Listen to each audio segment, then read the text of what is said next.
Hello everyone. बच्चे हमने आज जो 11 चैप्टर स्टार्ट किया दैट इज़ बायोटेक्नोलॉजी। ठीक है, बायोटेक्नोलॉजी क्या होता है? 11 चैप्टर में हम लोग पढ़ेंगे प्रोसेसेस। ठीक है, बायोटेक्नोलॉजी के एंड प्रिंसिपल्स। ठीक है, प्रिंसिपल एंड प्रोसेसेस क्या होते हैं ये चीज़ हम लोग पढ़ेंगे पहले, और फिर पढ़ेंगे हम application of biotechnology. But principle and processes पढ़ने के लिए हमें एप्लीकेशन ऑफ बायोटेक्नोलॉजी का पता होना चाहिए। देखिए, जैसे हमें कोई चीज़ पढ़ रहे हैं तो उसकी इंपॉर्टेंस हमें पहले पता होनी चाहिए कि हम क्यों पढ़ रहे हैं इसको, राइट। तो बायोटेक्नोलॉजी के रोल हम लोग देख लेते हैं कि कौन कौन से फील्ड में एप्लीकेबल होते हैं। जैसे फर्स्ट हम लोग देखते हैं कि application of biotechnology are applicable for in the field of medicines, right.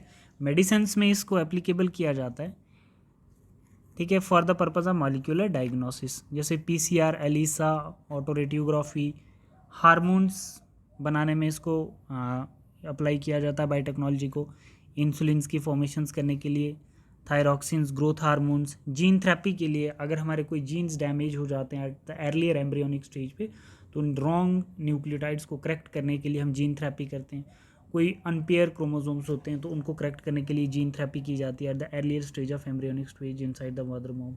ठीक है, अब देखो, जैसे हमारे पास transgenic animals, that is the second field which is applicable for the most important biotechnology processes which is transgenic animals. इसमें भी हम लोग जैसे कोई हाइब्रिड बना देते हैं, कोई हाइब्रिड स्पीशीज आ जाती है, जैसे पोइट्री में यूज़ होती है, काउज में यूज़ होती है, ठीक है, प्लांट्स में यूज़ होती है। अगर एनिमल्स की बात करें तो शीप में, जर्सी काउस में, तो ये सारे ट्रांसजेनिक एनिमल्स होते हैं।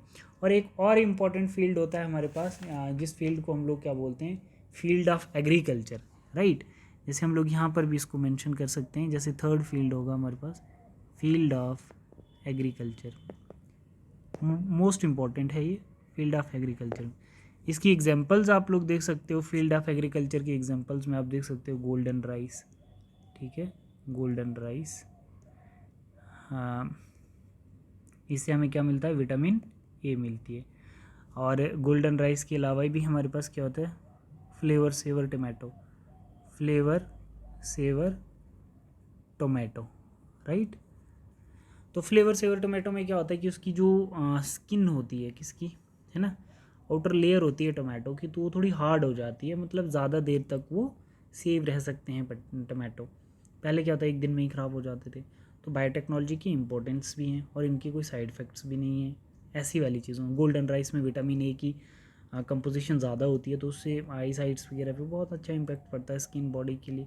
तो गोल्डन राइस भी बायोटेक्नोलॉजी से ही बनाएंगे, तो इनके कुछ यूज़फुल इम्पैक्ट्स भी हैं बॉडी के ऊपर। देखिए, हमने जैसे पढ़ना है आज, तो हार्मोन इंसुलिन्स का पढ़ना है, कि जैसे मान के चलते हैं कि किसी इंसान को इंसुलिन नहीं बन पा रहे हैं ना, इंसुलिन नहीं बन पा रहे हैं बॉडी में, तो उसको डायबिटीज़ मेलाइटस हो गई है ना, शुगर की बीमारी हो गई है। तो सैडली इंडिया के अंदर जो है ना, मतलब 30% जो आउट ऑफ 100 पीपल्स हैं वो डायबिटीज़ से सफ़र करते हैं, राइट।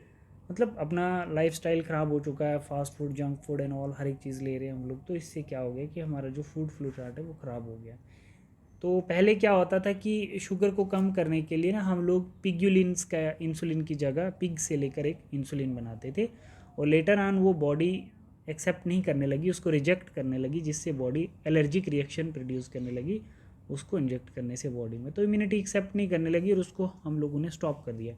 और ऐसी एक कंपोजिशंस, ऐसे एक फैक्टर में हमारे पास बायोटेक्नोलॉजी निकल कर आती है, और बायोटेक्नोलॉजी ने बताया कि बायोटेक्नोलॉजी तब तक डेवलप्ड हो गई, और उन्होंने हमें ये चीज़ सिखाई है। बायोटेक क्या सिखा रही है कि ह्यूमन सेल से भी इंसुलिन बना के हम लोग ह्यूमंस की डायबिटीज़ मेलाइटस वाले पेशेंट जो हैं उनको हम कंट्रोल में ला सकते हैं, ठीक है। बिल्कुल ख़त्म तो नहीं कर सकते, बट उनको कंट्रोल में ला सकते हैं डायबिटीज़ को इंसुलिन बना के, राइट।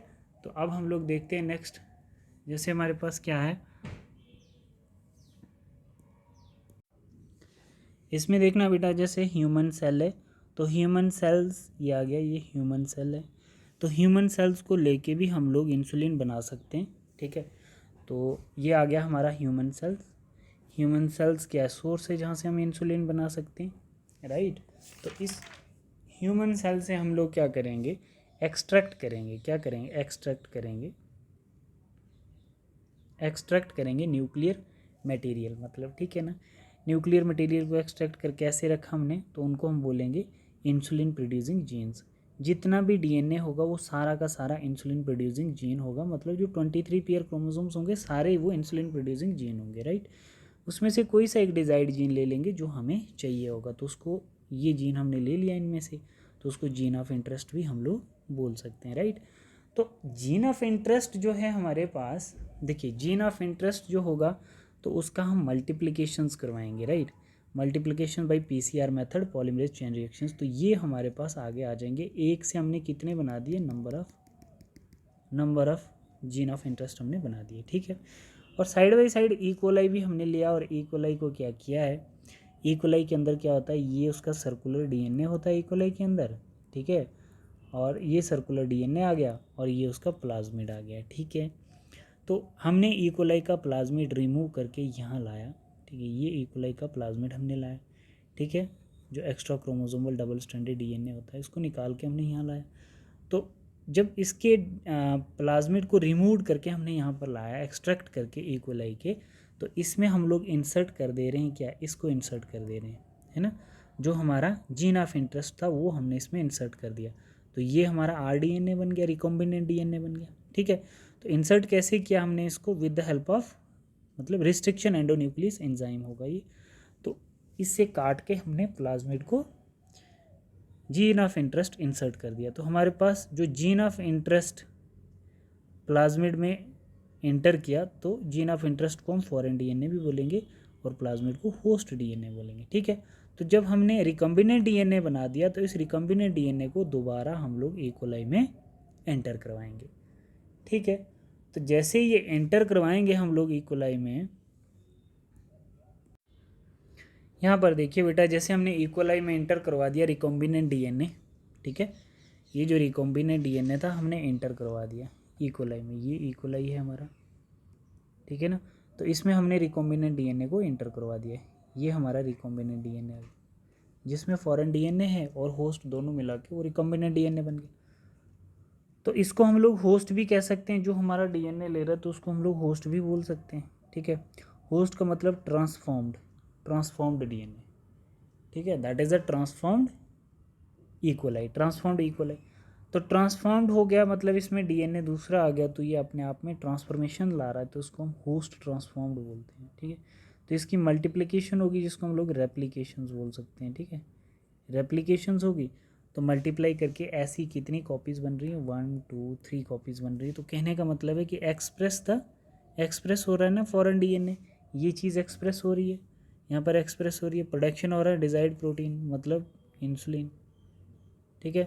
तो जैसे ही इसकी प्रोडक्शन हो रही है तो हम लोग क्या कर रहे हैं, addition of preservative, purification, collect, separation of proteins, मतलब हम इंसुलिन को सेपरेट कर रहे हैं और आगे कहाँ भेज रहे हैं हम इनको, sent for clinical trails, send कर रहे हैं क्लिनिकल ट्रेल, सेंट फॉर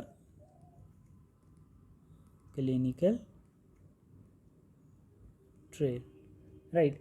और हम पेशेंट्स की बॉडी में, अगर ये ठीक हमने किया है तो इसको हम पेशेंट की बॉडी में इंजेक्ट करने के लिए एज ए इंसुलिन प्रोवाइड कर देंगे, और वो जो डायबिटीज़ मेलाइटिस वाले पेशेंट थे वो नॉर्मल हो जाएंगे। क्लियर, ठीक है बेटा। तो इसमें कुछ और भी चीज़ें हैं जो आपको ऐड करनी है, जैसे आप लोगों का ये बेसिक था, आपको ये चीज़ समझ आनी चाहिए, ठीक है। इस प्रोसेस को आप अच्छे से समझें। एक बार फिर से मैं आपको रिवाइज़ करवा देता हूँ दूसरी स्लाइड में।